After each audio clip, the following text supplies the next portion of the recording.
નમસ્કાર. આજનો દિવસ એટલે કે 26મી જાન્યુઆરી પ્રજાસત્તાક દિવસ. તો આપણને સૌથી પહેલો પ્રશ્ન એવો થાય કે આજના જ દિવસને પ્રજાસત્તાક શા માટે કહેવામાં આવ્યો હશે? તો કે 26મી જાન્યુઆરીના દિવસે આપણા દેશનું બંધારણ અમલમાં આવ્યું હતું. તો હવે પછી આપણને પ્રશ્ન એવો થાય કે આ બંધારણની રચના કોણે કરી હતી, ક્યારે કરી હતી?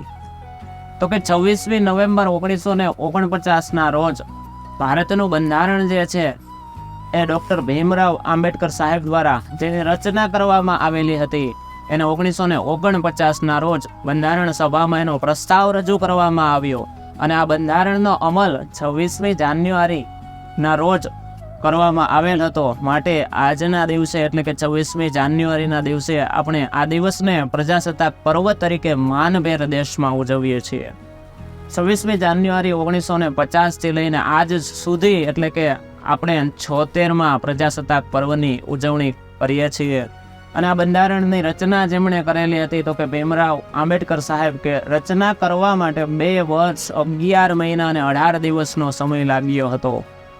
અને સવારે 10 અને 18ના સમય ઉપર આ બંધારણને ભારતમાં અમલમાં મૂકવામાં આવ્યું હતું. અને ત્યાર પછીની 6 મિનિટ પછી એટલે કે 10:24ના સમય પર ભારતના પ્રથમ રાષ્ટ્રપતિ પદ તરીકે ડૉક્ટર રાજેન્દ્ર પ્રસાદની નિયુક્તિ કરવામાં આવેલી હતી. આ સિવાય આપણે જોઈએ તો અનેક વીર સ્વાતંત્ર્ય સેનાનીઓ જેમ કે ચંદ્રશેખર આઝાદ, લાલા લજપતરાય, વીર સાવરકર, સુખદેવ, ભગતસિંહ જેવા અનેક વીર સ્વાતંત્ર્ય સેનાનીઓ કે જેમના કારણે આજે આપણે સ્વતંત્ર થયા છીએ. ધન્ય છે આ વીર સપૂતોને અને ધન્ય છે એમની જનતાને કે જેમણે આવા વીર પુત્રને જન્મ આપ્યો. માત્ર ભગતસિંહની જો હું વાત કરું તો 23 વર્ષની ઉંમરે જેઓએ દેશ માટે બલિદાન આપી દીધું. ધન્ય છે આ સ્વાતંત્ર્ય સેનાનીઓ કે એમના કારણે આજે આપણે સ્વતંત્રતાનો અનુભવ કરીએ છીએ.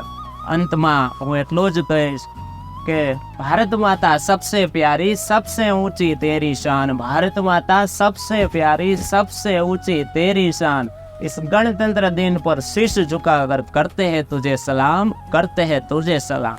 अस्तु भारत माता की जय, वंदे मातरम.